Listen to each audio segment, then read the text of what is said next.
Thank you all for coming. This is one of the ongoing talks in the Sustainable Futures Teacher Series, and I think, as many of you know, this is a series that's co-sponsored by the Environment and Community Masters program in the Schatz Energy Research Center. Before I introduce tonight's speaker, I'd just let you know that we have 5 more talks in the series over the course of the semester. We have a little gap after this one because of spring break. We usually try not to do things right before spring break. No one comes. And so the next talk is just after spring break. And that talk is by Emily Burns. She's a director of science at the Save the Redwoods League. And the title of her talk is Restoring Redwood Forests in a Changing Climate. That should be a great talk and should be really interesting, so I encourage people to come for that. And we have 4 more in the series after that. But tonight, I'm really pleased to introduce our speaker, Joe Rand. Joe is a research affiliate in the Electricity Markets and Policy Group at Lawrence Berkeley National Laboratory. And in that group, he focuses on a number of renewable energy technologies, but especially wind energy, and that's the subject of his presentation tonight. He holds a master's degree from the Energy and Resources Group from UC Berkeley and a bachelor's degree in environmental studies from Macalester College. And the work that he's doing, I think, is very relevant nationally, but increasingly relevant here as there's increasing interest in the development of renewable energy here on the North Coast, and in particular wind energy. Although the wind energy that's of particular interest at the moment here is more offshore than the onshore work that Joe's been focusing on recently. But I think there's still a lot of room for taking the results from what Joe's looking at and thinking about that in a North Coast context, and that's something we're hoping to get to do in a collaboration sometime in the coming months or a year. So without further ado, I'll turn things over to Joe. So please join me in welcoming him.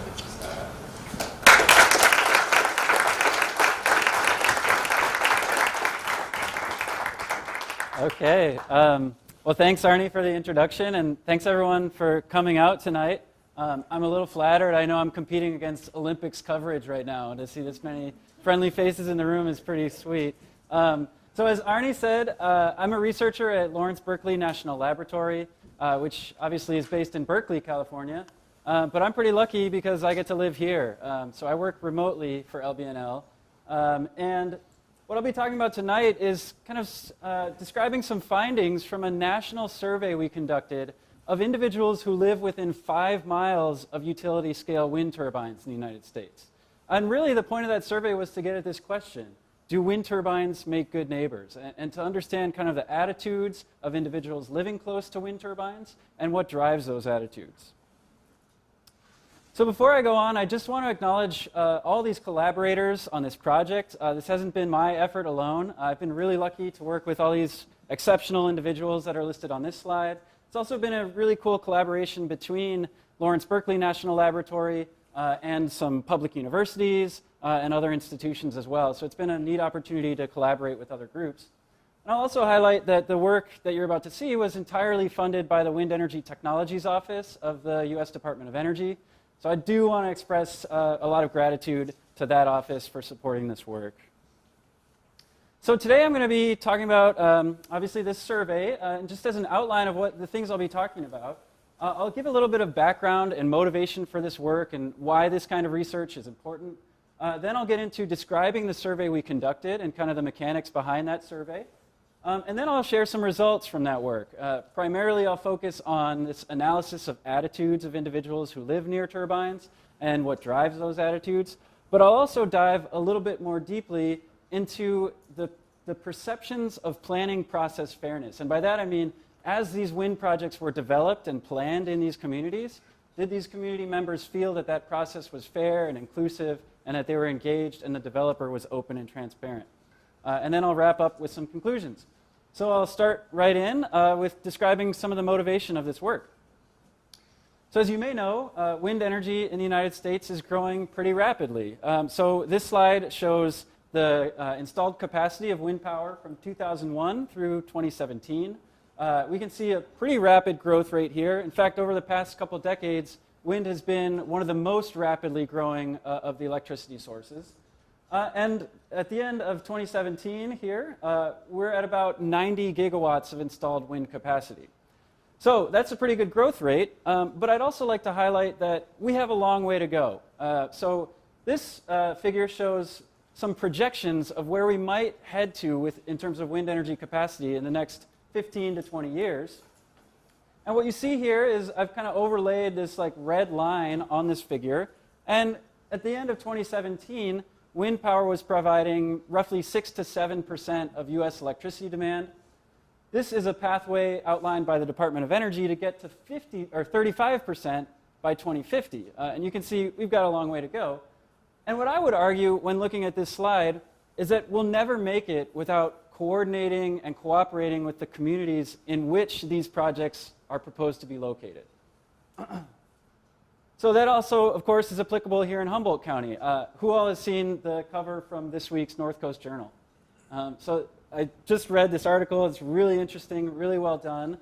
So obviously, we in this community are also need to be cognizant of these issues that I'm going to be talking about today. So when I talk about wind energy acceptance, what am I talking about? I just want to be clear about what I mean by this right from the get-go here. So in terms of wind energy acceptance, there's kind of a landmark paper that came out about 10 years ago that describes 3 aspects of acceptance that are really crucial in order to deploy renewable energy technologies. The first of those is, we call it socio-political acceptance. So we obviously need policymakers and regulators, like those folks that regulate our electric utility industry, to be on board with these technologies and to be able to kind of foster and craft policy that will enable these technologies to grow. So that's the first one. Next, we also need market acceptance. And so by that I mean we need projects to be at least somewhat economically feasible. We need to have investors and financing so these projects can get off the ground. We need to have manufacturing and development. So all these kind of players that are participating in the market.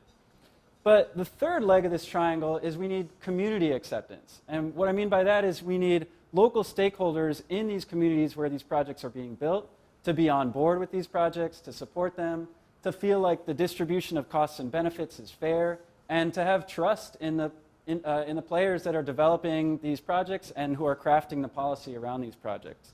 So that's really the component I'll be talking about today is what is the state of community acceptance of wind in the US today, and how do we foster that moving forward? So why is this important? To answer that question, I turned to the Intergovernmental Panel on Climate Change and pulled a quote from their 5th assessment report, which came out a few years ago.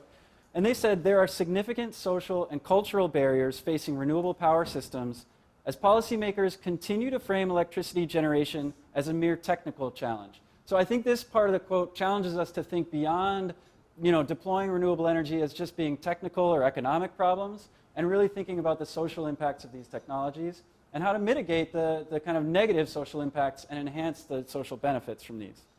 Moreover, to be successful, renewable energy development strategies need to take community acceptance explicitly into account. So let's keep that in mind as we kind of think about the state of this in the United States.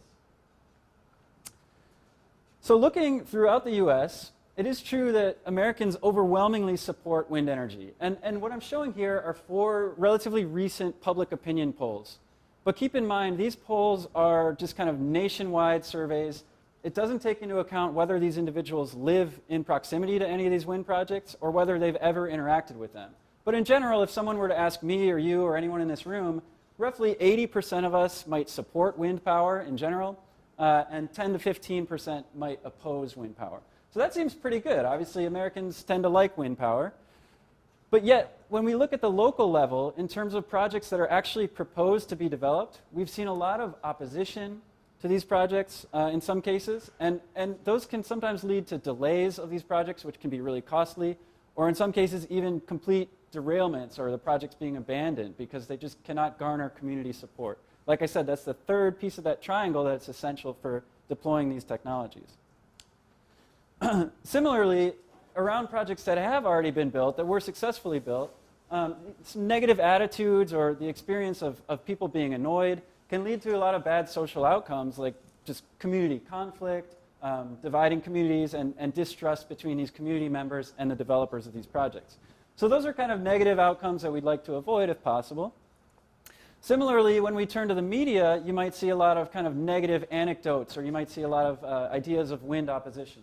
So I pulled all these. This is just a smattering from this month of this year of news headlines that you could see if you kind of scroll through the news media.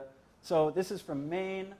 Pretty recently, Governor LePage has moved to completely block wind power in the state of Maine. Why is that happening? In New York, we see residents pushing back against the wind. In Michigan, planners pass wind ban. So these are just a number of headlines that we've seen recently. So why is this occurring? Similarly, I'd like to highlight this kind of expose that came out a few months ago in Gatehouse media. That might be hard to read, but it says, "In the Shadow of Wind Farms." And then the subtitle is, "How the Wind Industry Angers Landowners and Divides Communities in Pursuit of Billions of Dollars in Subsidies and Other Incentives." So reading these sorts of stories, you might get the idea nobody likes wind power, but clearly we get the sense that there is some opposition throughout this country. This kind of begs me to ask the question, are we running out of what you might call low-hanging fruit in terms of wind energy sites that could be developed? So what this map is showing is the density of wind turbines across the country. This is basically a snapshot of today. Where are wind turbines installed?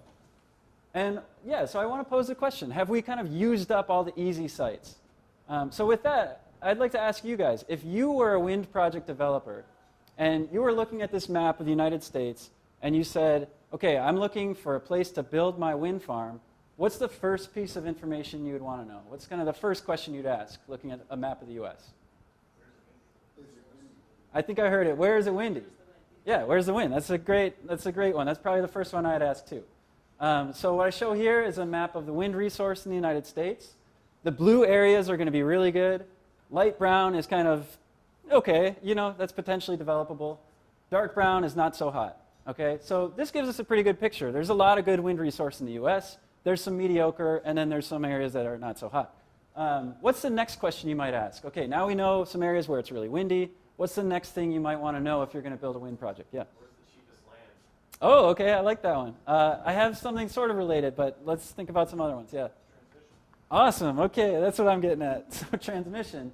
So here I've overlain the transmission lines. These are kind of major transmission lines in the US. So if we found a really windy spot, we're going to build our wind farm, but we also need to deliver that power from where we're generating to where it's being used, and basically the load centers or population centers. So looking at this map, we still see some pretty good areas, right? There's some nice blue spots with good access to transmission. All right, but let's think about one more thing you might want to know if you're going to build a wind project. Maybe think a little more outside the box this time. Yeah. Where is it too windy? Oh, too windy. I like that. I hadn't thought about that. I think there's something there, but I haven't thought about that one. Yeah, we want to avoid like hurricanes maybe. What else? What else? Okay, up there. Where's it already been built? Where's it already been built? Like the first picture I showed you, I think that's a great one. Let's get one more idea. Yeah, in the back. Population. That was what I had too, yeah. So what I show here is population density across the United States. And there's two reasons you might want to know about population density. The first, like I said, we have to deliver power from where it's generated to where it's used. So you want to know where those load centers are, where they're kind of consuming a lot of power. But the second reason you might want to know about population is that, as it happens, a wind farm takes up a lot of space, right? So if we look at these kind of dark brown areas, you know, here, Chicago, LA, it's going to be really hard to build a wind farm there, where there's a huge population, a lot of homes. We need kind of a lot of space to build one of these projects.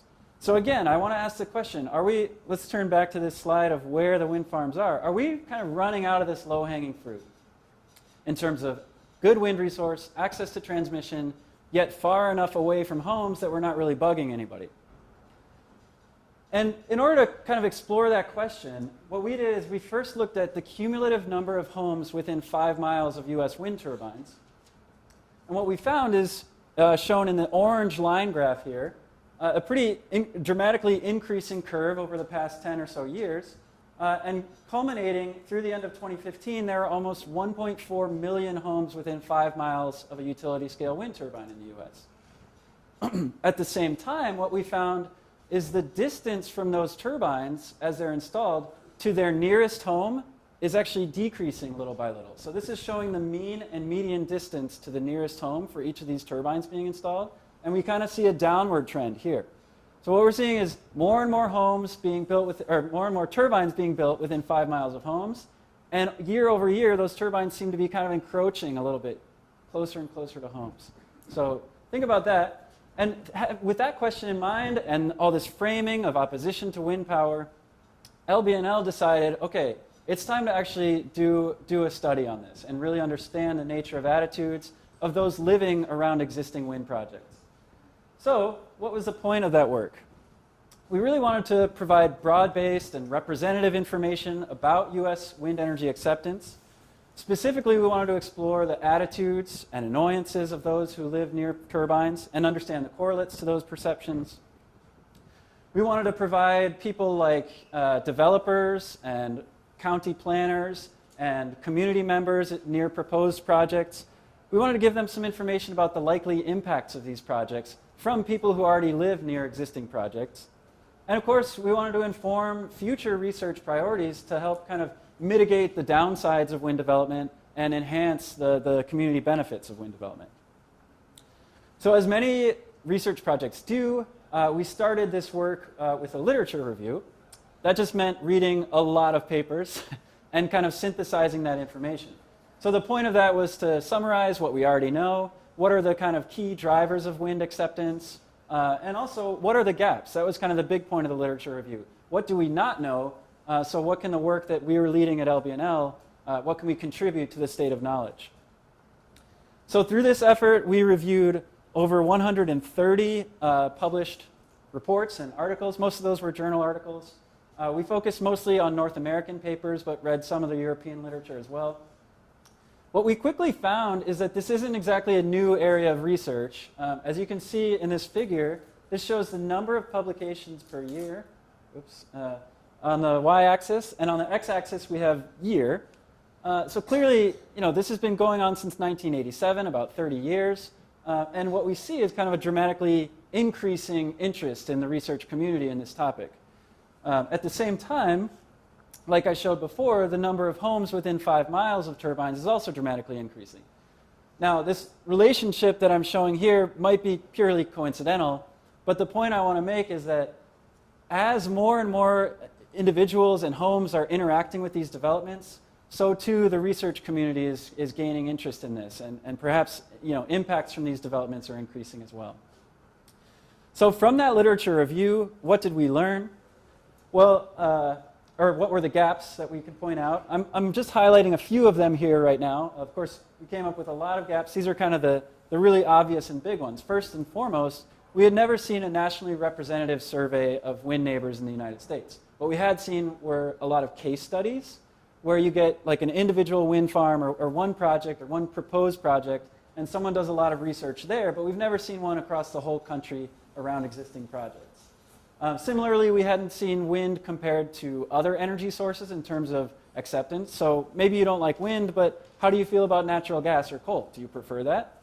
So that's something that would be interesting to know more about. We had never seen anyone distinguish in terms of survey respondents between those who moved into the community after the wind farm was built, between those who were living in the area before. And that's a pretty big research gap because we don't know if people who move in after are actually maybe more supportive or less supportive. So I could go on and on. I think the point I want to make is actually with our research that we led at LBNL, we were able to capture all but the last one of these gaps that I'm showing here. The last one would be kind of a longitudinal survey to understand if attitudes change over time. Ours was really just a one-time survey, so we were not able to do that. Okay, so that's a little bit of the background, motivation for our work. Now I'll get into the survey itself. How do we do the survey? Well, we conducted a multimodal survey. That's just a fancy way of saying we did the survey by web, mail, and phone. Most of the responses we got from phone. This was conducted during 2016, which you might remember was an election year.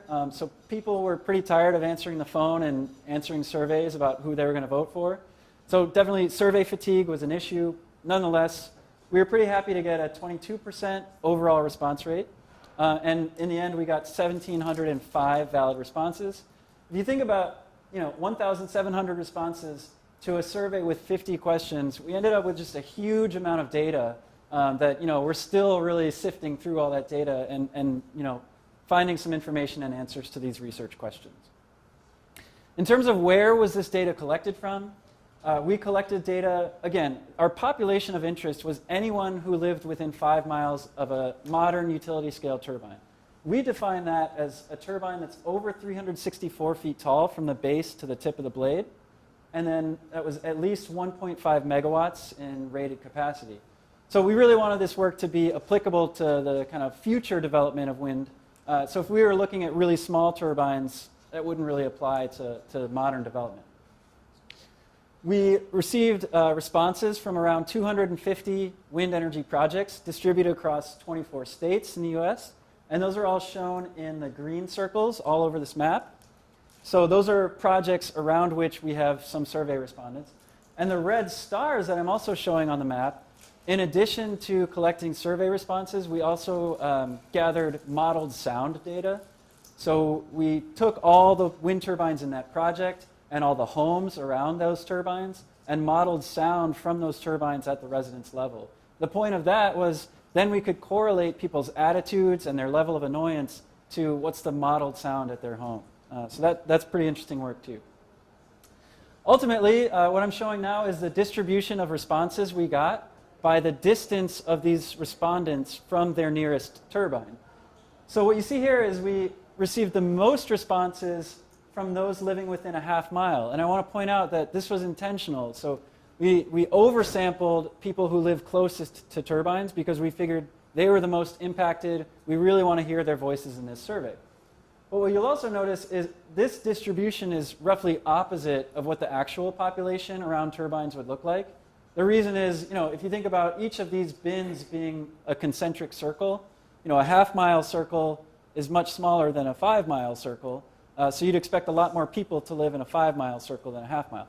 So my point with this is, once we received all this data, we actually then had to weight it. So we corrected for that oversampling by weighting. The weighting also allowed us to correct for differences between our sample and the actual population in terms of demographic characteristics. So in the end, our sample looks a lot like what the actual US population around turbines looks like. After collecting all this data, we didn't just decide to do one research task. We did 5, including the literature review I already talked about. Today, I'm going to be really highlighting this overall analysis of attitudes, and like I said, also digging into the planning process a little bit. But I'd also like to point out these other 2, I'm not going to talk about them today, but another study we're doing is predicting audibility and annoyance to wind project sounds by using that modeled sound data. If you're interested in that, we're giving a webinar on that subject on Tuesday, so I could link you up with that. And then the other study I'm not going to talk about is looking specifically at strongly annoyed individuals, and in particular, people who claim that they have a direct health impact because of the local wind project. So we're really examining those people up close to understand those influences. Okay, so we got through all the background and the overview.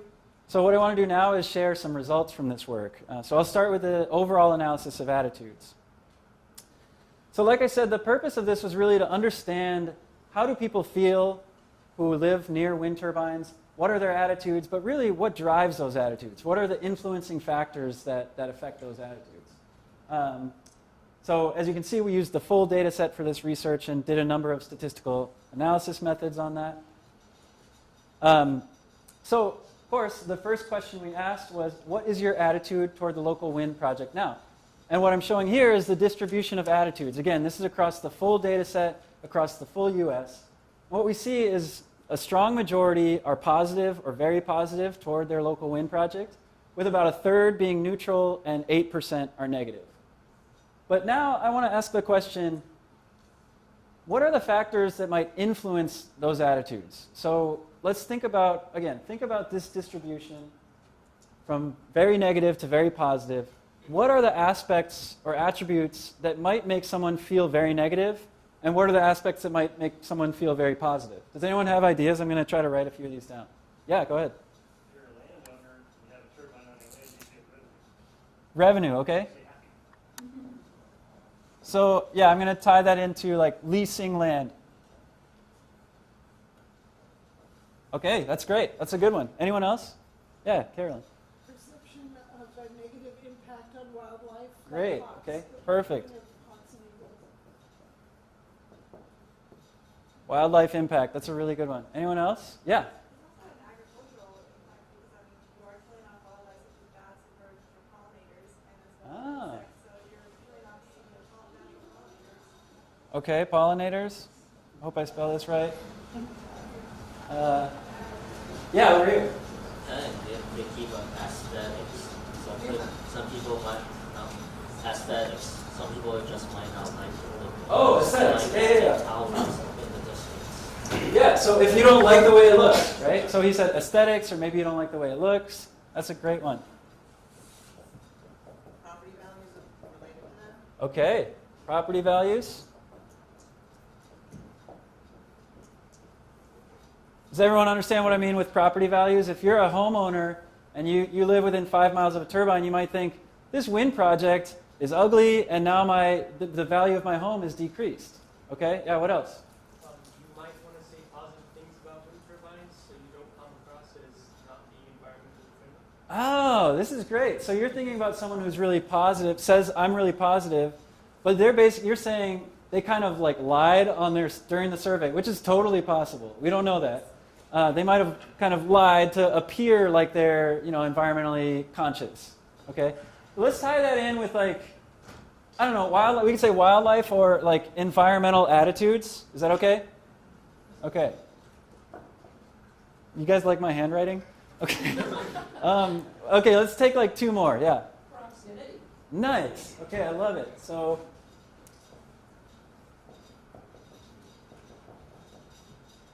Proximity. So basically, how far is my home from the nearest turbine? Could that influence the way I feel about this? Okay, one more. Yes? Construction and all the dealers. This is great. Yeah. So construction impact. So maybe there's traffic. There's all kinds of new shady characters in my community. They're kicking up dust. I don't like any of it. Is that what you're saying? Yeah. Okay, that's great.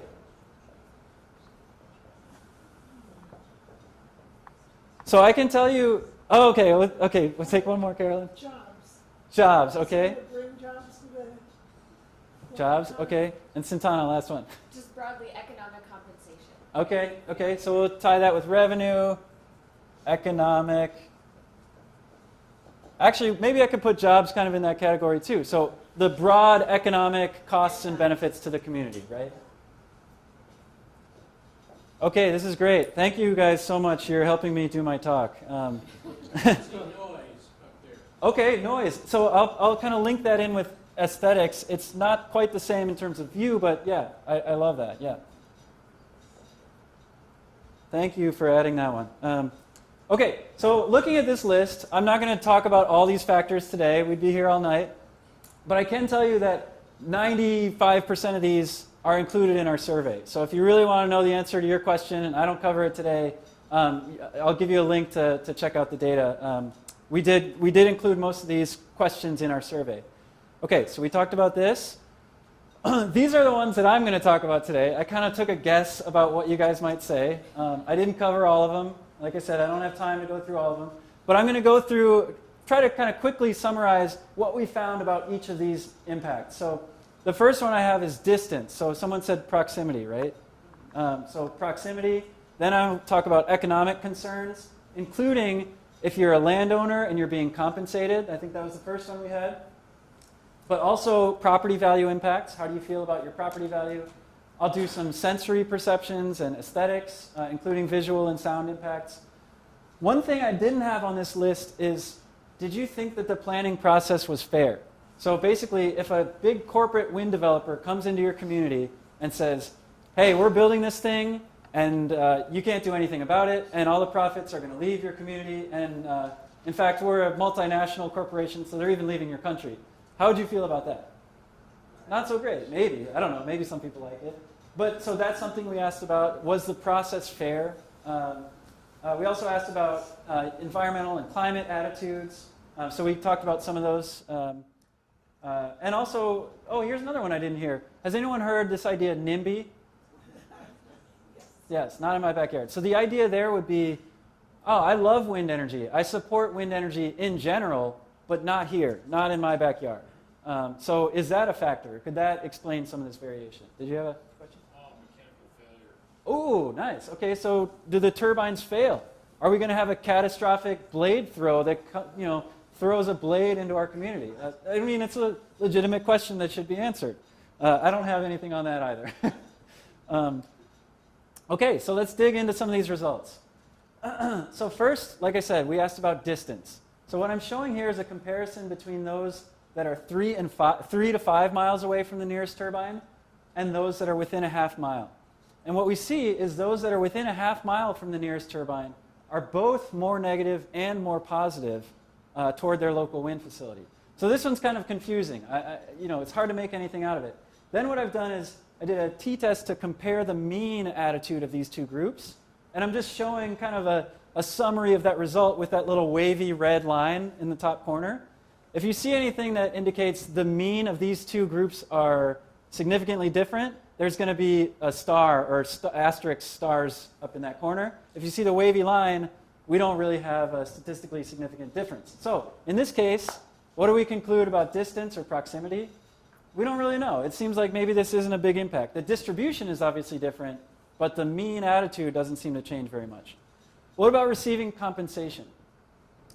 Once again, what we see is those receiving compensation are both more negative and more positive. So that's kind of confusing. You'd think if there's a wind turbine or a wind project in your community and you're receiving some money, why wouldn't you be happy about that? But one thing to keep in mind is there's two different groups that are receiving compensation. There's first what you said, those who have a turbine on their property and are leasing land and get a monthly or annual payment. Okay, so they're actually, we say they're a host. They're hosting a turbine on their property.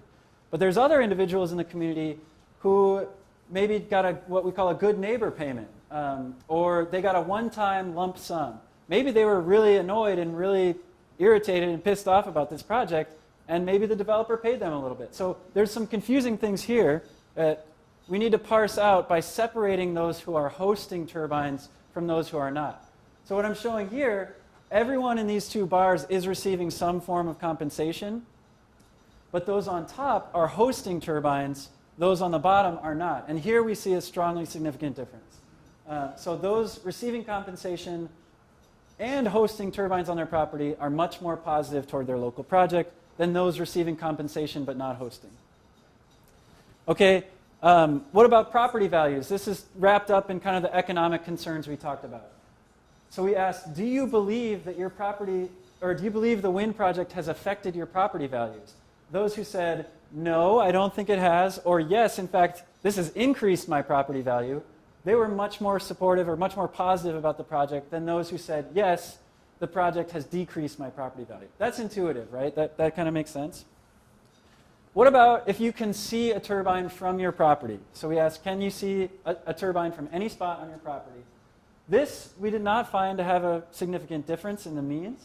But what does is if you like the way that the turbines look. So this is kind of a key distinction. It doesn't matter if you can see it or not. It matters what you think about that view.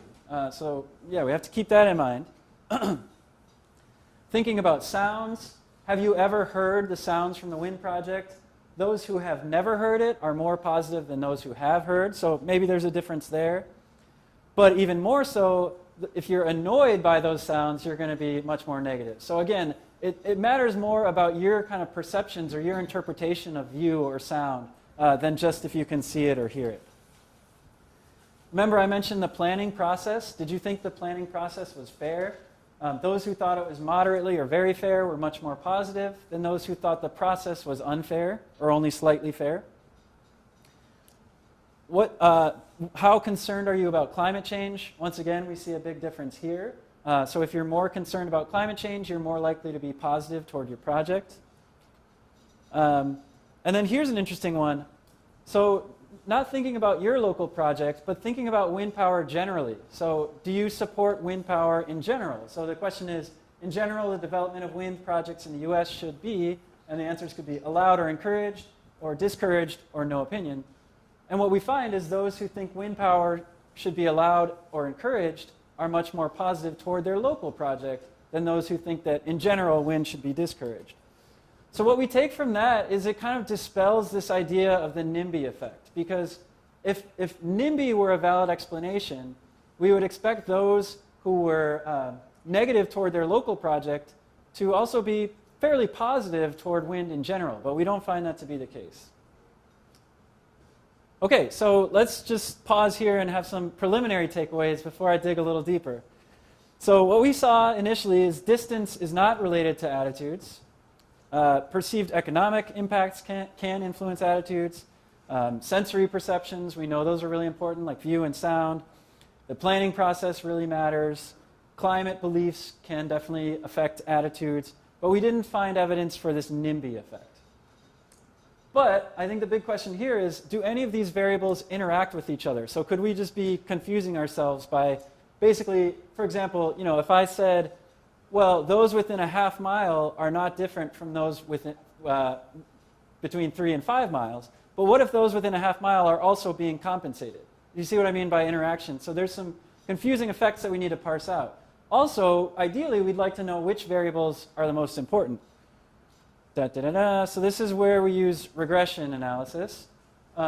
So we did this big regression with the dependent variable being attitudes toward your local wind project.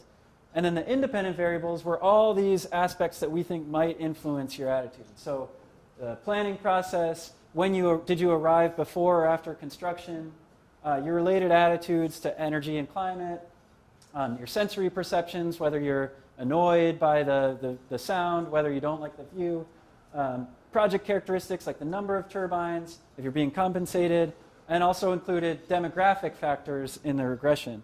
In the end, this regression model was explained about 2/3 of the total variation in this attitude variable. So that's pretty good as far as social science goes.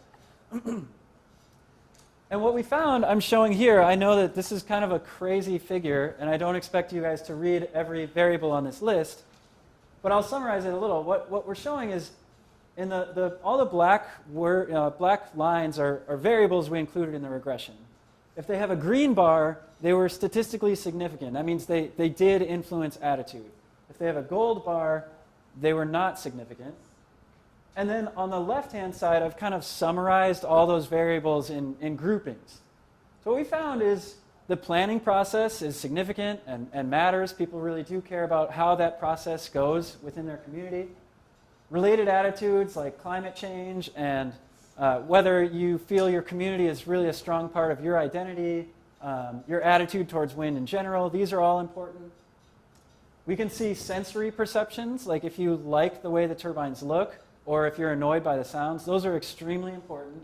But project characteristics didn't seem to be all that important, like the number of turbines, that didn't really matter all that much. If you're receiving compensation, sure, that matters a little bit. And likewise, demographics didn't matter at all. So that's interesting. So what I want to do now, like we saw here, the first line is your perceived fairness of the planning process. So we saw that was a really important variable. So we decided we want to dig into that a little bit more. So that's what I'm going to talk about next. So we kind of did an extension to the initial research by looking specifically at this idea of perceived planning process fairness. So to what extent did you believe the process was fair? And what variables influence that idea, whether the process was fair or not? In addition, we looked a little more deeply at how this idea of process fairness influences your attitude toward the local wind project. For this study, we used a fewer number of respondents. And the reason is, what you see here, we had only 1,261 respondents rather than 1,700 that we started with. The reason for that is we could only ask people who were living in the community before construction these questions. Because if you moved into the community after the wind farm was built, you didn't participate in the planning process. You didn't experience it at all. You weren't even aware of the planning process. Okay. So again, the motivation for doing this work is that ultimately a fair process can be perceived as more important than the actual outcome. So what I mean by that is, if you think that the process was fair, the process in which they came in and planned a wind project, if you think it's fair, you're more likely to accept the outcome, even if you didn't get exactly what you wanted. So this is hugely important. In the end, again, with a fair process, we're just going to get better social outcomes. So it's important to understand this. So again, we asked, to what extent do you believe the planning process was fair? And what we found was 53%, or a little more than half, thought that the planning process was at least somewhat fair. Then we asked, to what extent were you annoyed by the planning process? About 61% were not at all annoyed by the planning process, so maybe we take that as a good thing. But on the other hand, 22% of our respondents were at least somewhat annoyed by the planning process. So I think there's clearly some room for improvement in how these wind projects are developed and planned. So then we had to think about what are the factors that might influence whether you believe that process was fair or not. And so we came up with 4 variables that could influence process fairness. Whether the individual had a say in the planning process, whether the community had a say, whether the developer was open and transparent, and whether the community was able to influence the outcome. And by influence the outcome, I mean like the number of turbines or the location where the turbines were actually placed. So what we found here was that 68% disagreed that the individual had a say. So again, maybe there's room for developers to improve this and allow individuals to participate and have a little more say. About a third agreed that the community had a say in this process. Roughly half thought that the developer was open and transparent. And about 24% agreed that the community was able to influence the outcome. So then we also asked about whether these individuals took any actions during the planning process. Now, the reason we wanted to know about actions that you might take is, you might hold an opinion, but if you take an action like speak out at a meeting, that means you're kind of projecting your opinion and you're kind of influencing others, potentially. So we really wanted to understand this. What we found was 21% of our respondents took an action during the planning process. Most of those just attended a meeting, attended like a town hall meeting or a planning meeting about the wind project. A handful spoke at meetings. We had some that contributed to web pages or put up a yard sign or wrote a letter to an editor. Now, I think what's even more interesting than that, we wanted to know, of those actions that they took, were they supportive or opposing actions? So what I'm showing here is the attitudes of our full sample before the project was built. So again, 8% were negative toward the project, 43% were neutral, and 47% were positive toward the project before it was built. But then when we look at those who are taking these different actions, we see a larger share of individuals who attend meetings are actually supportive of the projects. But when it comes to speaking out at a meeting, we see equal shares of project opponents, people who are neutral, and people who are positive toward the project. So this was in itself kind of an interesting finding, that maybe people who are speaking out at meetings, or people who are opposed to a project, are more likely to speak out. Yeah, go ahead. Do you have any idea how these meetings were run? No, we don't have data on that. Well, I have been at meetings where they specifically asked for supporters, opponents, and people who are neutral. Yeah. So it might have simply been the way the meeting was operated that it's that easy. Yeah, that could be. So anyway, similarly, we find supporters might be more likely to contribute to a web page or a blog. Similarly, with putting up a sign. But with writing a letter to an editor, again, we saw opponents more likely to participate in these actions. So our conclusion from this is, it might be that project opponents are kind of taking the more vocal actions, like speaking out at a meeting or writing a letter to an editor. Like I said, we really wanted to know what influenced whether people thought a process was fair or not. So we ran another regression on this variable being overall process fairness. And in order to understand what variables influence process fairness, we looked at whether the community had a say in the process, the individual had a say, whether the developer was open and transparent, and whether the community was able to influence the outcome. These I call our 4 planning process metrics. But we also asked about, your relationship to the wind project, meaning your distance from the project. Are you receiving compensation? Again, sensory perceptions, demographics, etc. So what did we find from this regression? What are the variables that really influence whether you perceive the process to be fair or not? So we found all 4 of those process metrics were important, but of those, developer transparency explained 3 times as much as the other 3 process metrics combined. So what we can conclude is, if you think the developer was open and transparent, you're much more likely to think that the process was fair. Also, people who lived further away were more likely to think the process was fair. Those who rented rather than owned were more likely. Those with a more positive general attitude toward wind power thought the process was more fair. And those who were hosting a turbine on their property. Again, this one kind of makes intuitive sense, because if you're hosting a turbine on your property, you are probably participating in that planning process much more extensively than people who were not. Okay, so now I'm going to wrap up with some conclusions from all of this work. So what we can take away is that a majority of the respondents are positive toward their local wind project, and that includes people who are within a half mile from these projects, also includes people who are not compensated at all. But what we also found is there's a significant minority that are negative toward these projects or have significant concerns. What we found is seeing and hearing the turbines doesn't really make a difference in your attitude, but your perception about seeing or hearing the turbine. So whether you think the sound is annoying or whether you think the way the turbines look is appealing or not, that makes a big difference.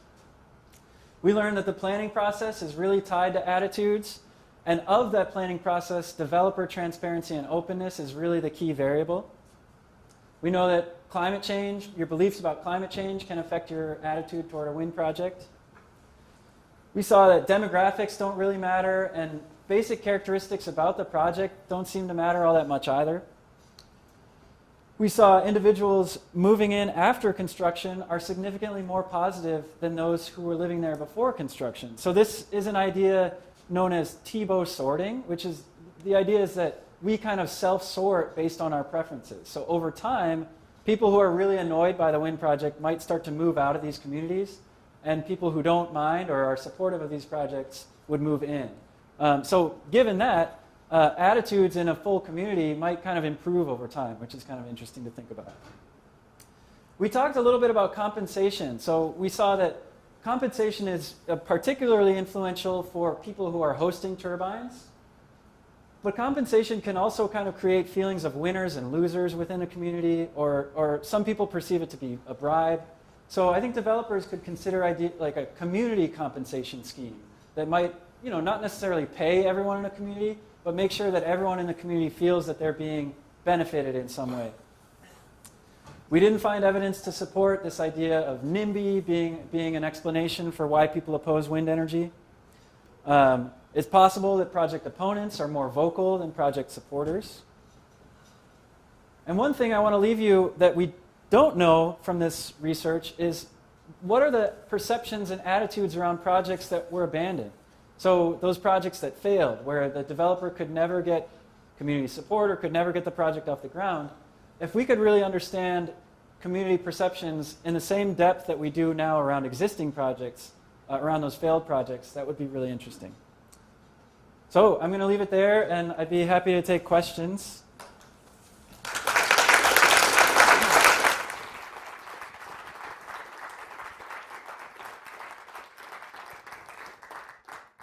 Yeah, please. Did you do a comparison across projects to see what effect the actual actions of openness and transparency in the process by the developer had effect on people's perceptions? So let me make sure I understand. Are you asking, did we understand kind of the differences between projects that were perceived to be open and transparent and those that were not? In terms of what actions the developers did have. Oh, I see. Process. Yeah, thanks for clarifying. If any measures of actions, number of meetings, or anything like that. So we didn't. because we're asking community members, we didn't survey any of the developers on these projects. And we didn't ask about what actions did these developers take that were perceived to be open or not. But what I can tell you is, some things that we know make a difference are, for example, having these meetings early and often, right? So, right when you're considering a project, making sure the meetings get off the ground right away. Of course, with these landowner lease agreements and payments, we have a lot of contracts, and I think sometimes community members can feel like, there's all these backdoor deals going on, and I signed a contract and the developer said I'm not allowed to talk to my neighbors about what I just signed. People don't like that. And you know what? In these small rural towns, word's going to get around anyway. So I think these are the kind of aspects that really matter in terms of openness and transparency. Are we having meetings? Are we engaging the community and enabling participation from community members? And are we having like real kind of behind closed doors meetings that alienate people? So I know that doesn't really answer your question, but those are the things we think about. Yeah? Are there significant differences among the organizations that are building these wind farms and their ability to be successful? And which ones are they? Yeah, that's another good question. So again, this is a question, I would love to do a survey of developers. In fact, this is something, basically it could be like an expert elicitation of what are your methods of how do you approach a community? What do you do? What do you find successful and what do you find not successful? And we haven't done that yet. And again, we didn't really ask questions that specifically about the development process. But I can tell you, again, anecdotally and from the open-ended comments we received on these surveys, people perceive these developer actions very differently. Some people think, developer A was fantastic, they did a great job, they really engaged our community, whereas developer B in the next town over was terrible. So I hear these sorts of things all the time, but I can't tell you exactly what those actions are that would make that good or bad. Yeah? So just to clarify, you didn't find any significant difference in responses based on location? So like certain projects didn't have more negative responses than others? Or? Oh, I see. This is a good question. So did we parse the data like regionally or geographically or even by project?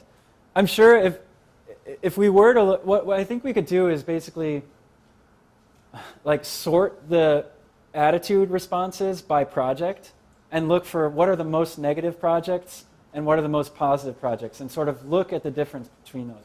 There would definitely be significant differences between projects. I can promise you that. But we haven't done that analysis yet.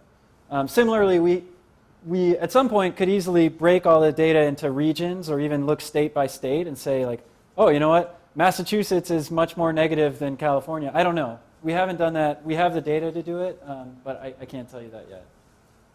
Yeah? Comparison analysis between other countries that have done it a lot longer and what their success rate and us that being used as a role model.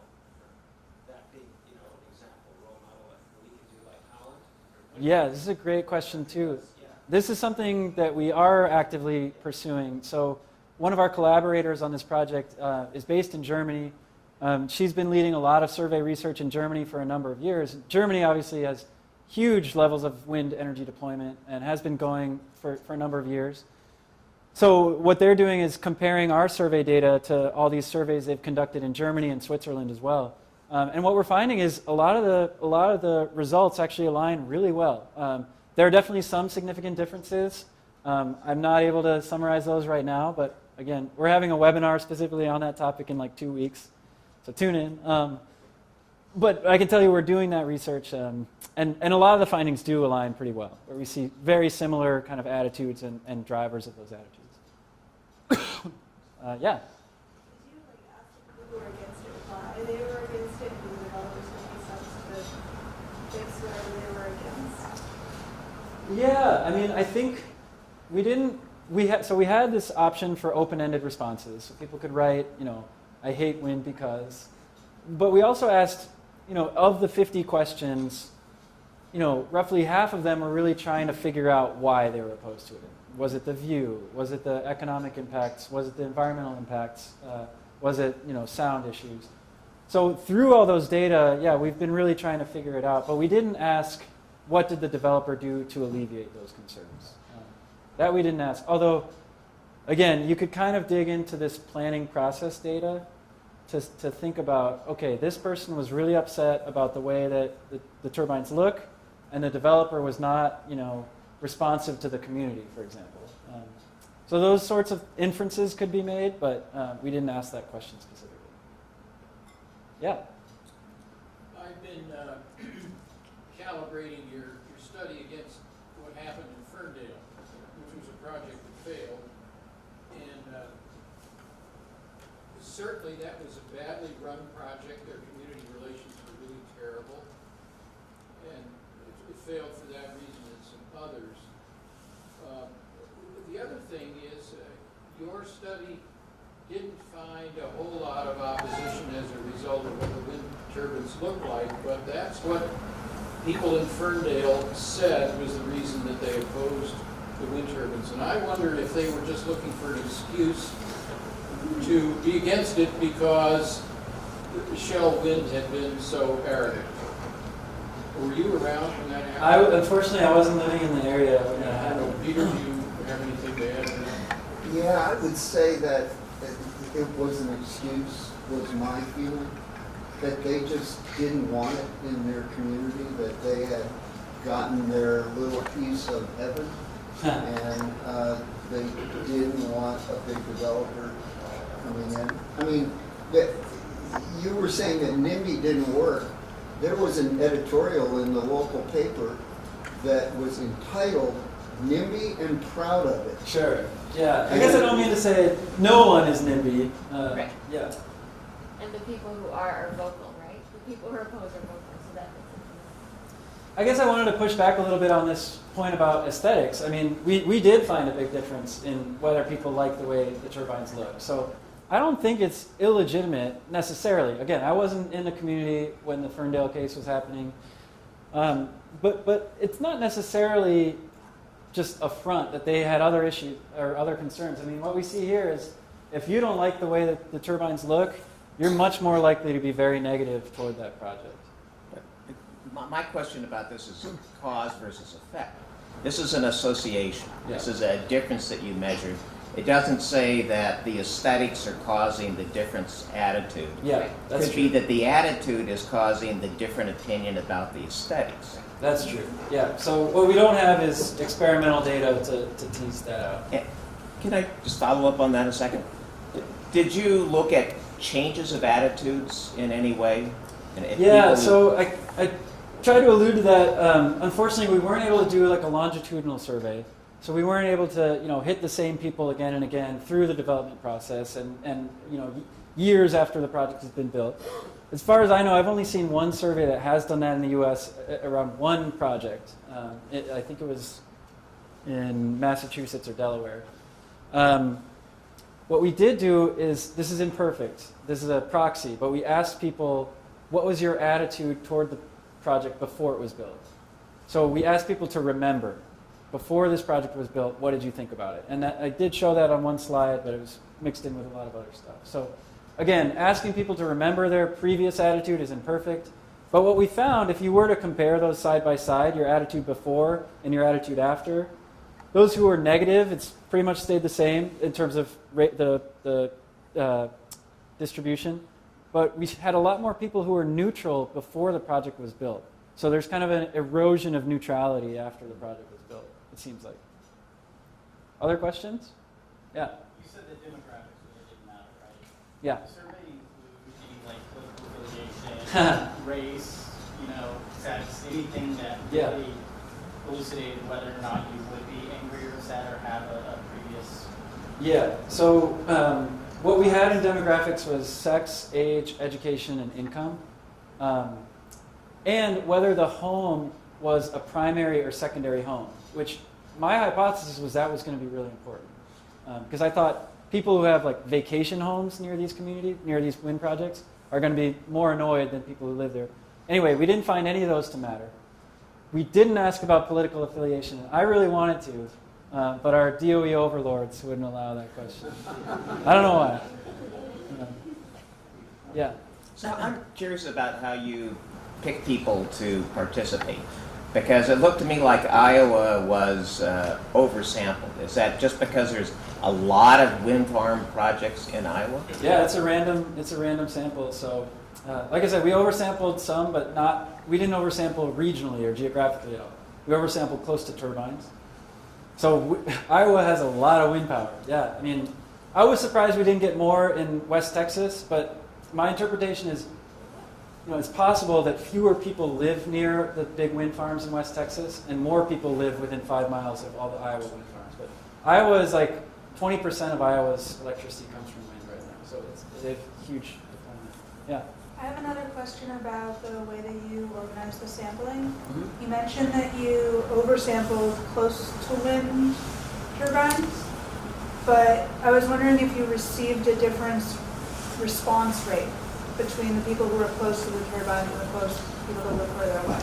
Yeah, that's a great question.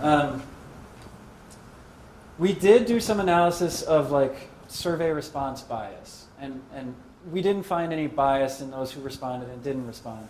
But I can't tell you, I don't know the answer to that question. Yeah, that would be interesting to look into. Yeah, let me just say one more thing. We were also more persistent about calling people who live closer, I think. So that could have influenced that. Yeah. Yeah, I just wondered if it made a difference if it was a project from a rural cooperative as opposed to great question. purely for profit enterprise. This is a great question. So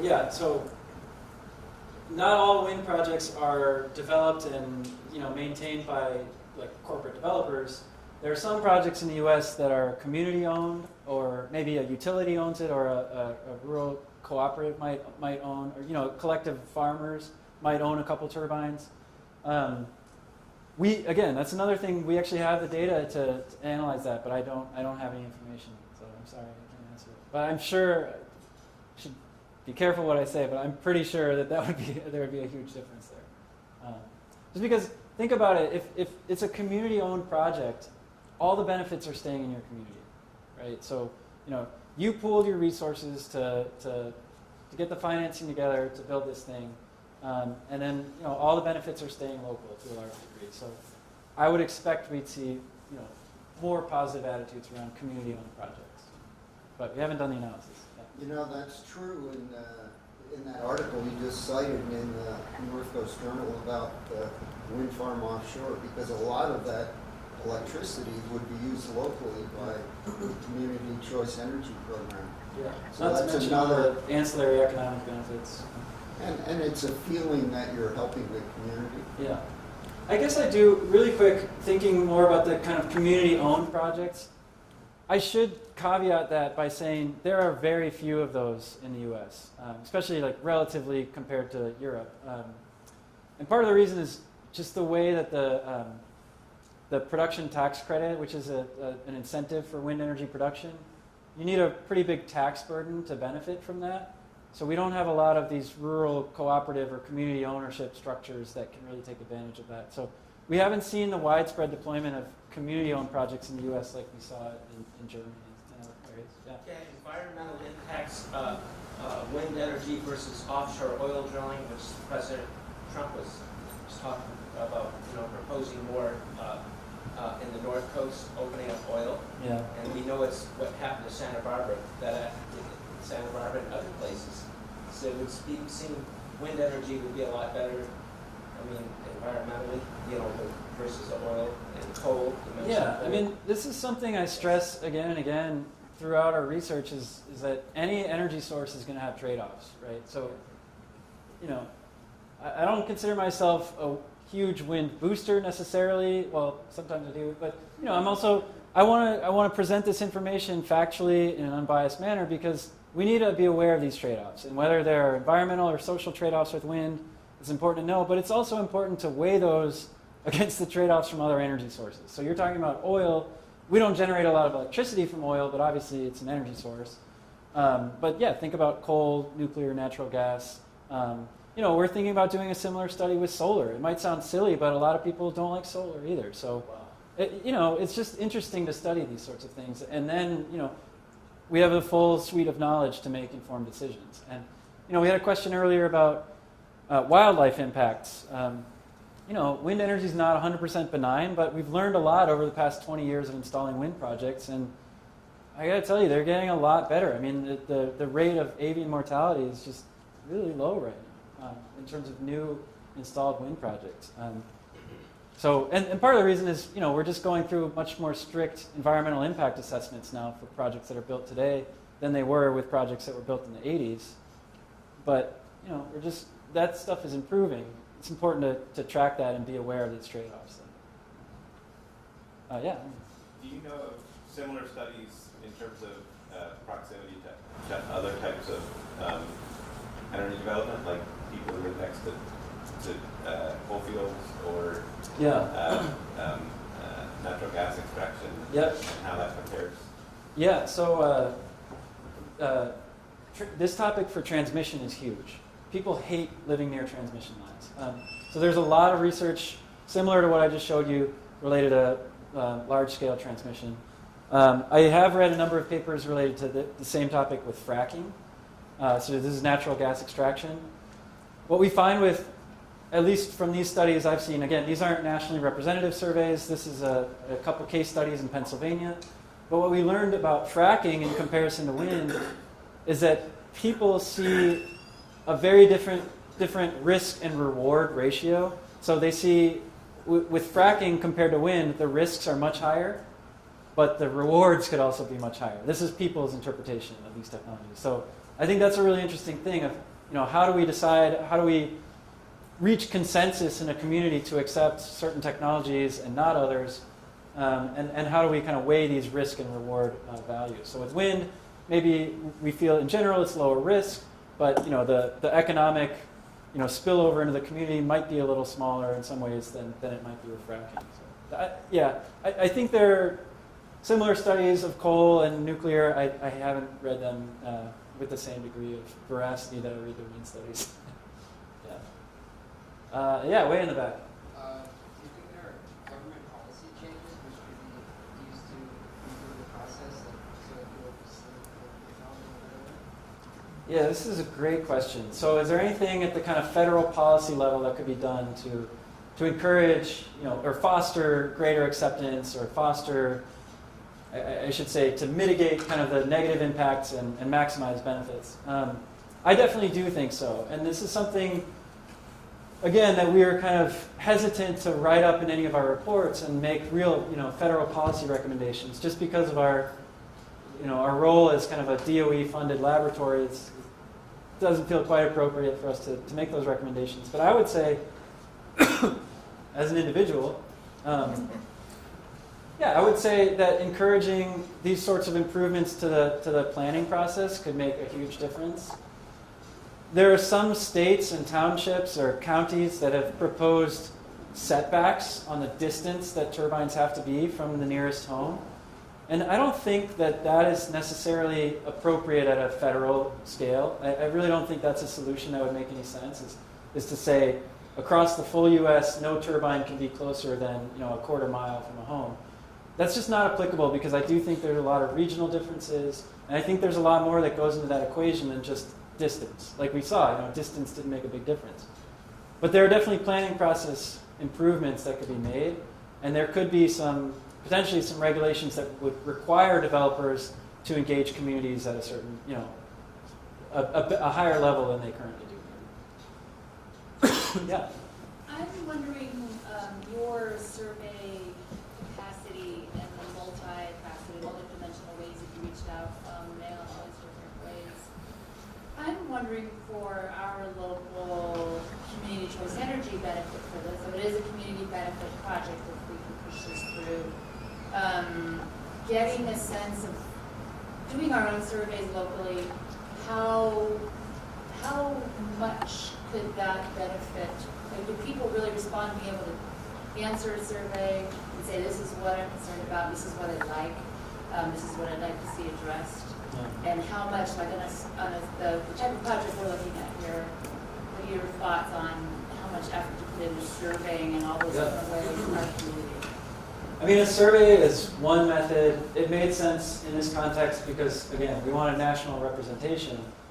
at the Humboldt County level, is a survey the best way to gather these data? I'm not really convinced of that. It would be interesting. I think we could gather a lot of data. We could learn a lot, but again, I'm not sure it would be the best way. And this is something Arnie kind of mentioned in the introduction, that we're hoping to collaborate in some way to kind of include this, some examination of social impacts and benefits to Humboldt County from this project. I'm hoping I can work with CERC on doing some of that. But the work that I would want to do to really understand attitudes in this community, or what the community really wants, what I would propose is not necessarily a survey. I'm kind of wanting to get more like a focus group kind of activity. Or what I want to emulate is called a stakeholder symposium, where basically we get a representative sample of Humboldt County residents, like 25 or so, bring them all into a room together for a day, and really hash through a lot of these issues. What's important to this community? What are the key issues we need to think about? Are there landscape issues? Are there concerns to the fishing community, and so on? So I think, again, there's a lot of ways to elicit this kind of information. At the very local level, I personally think there are better ways than a survey like what we did. Just think of it as maybe in addition, because we're doing a lot of stakeholder meetings, multiple meetings with different types of stakeholders, tribes, fishermen, environmentalists, all that. Yeah. So I'm just curious about the general public pitching in, as well as key stakeholders. Exactly. Yeah. And again, I don't know if this project is going to happen. We hope it does. But that is the intent. I mean, as far as I'm interpreting, I mean, we have.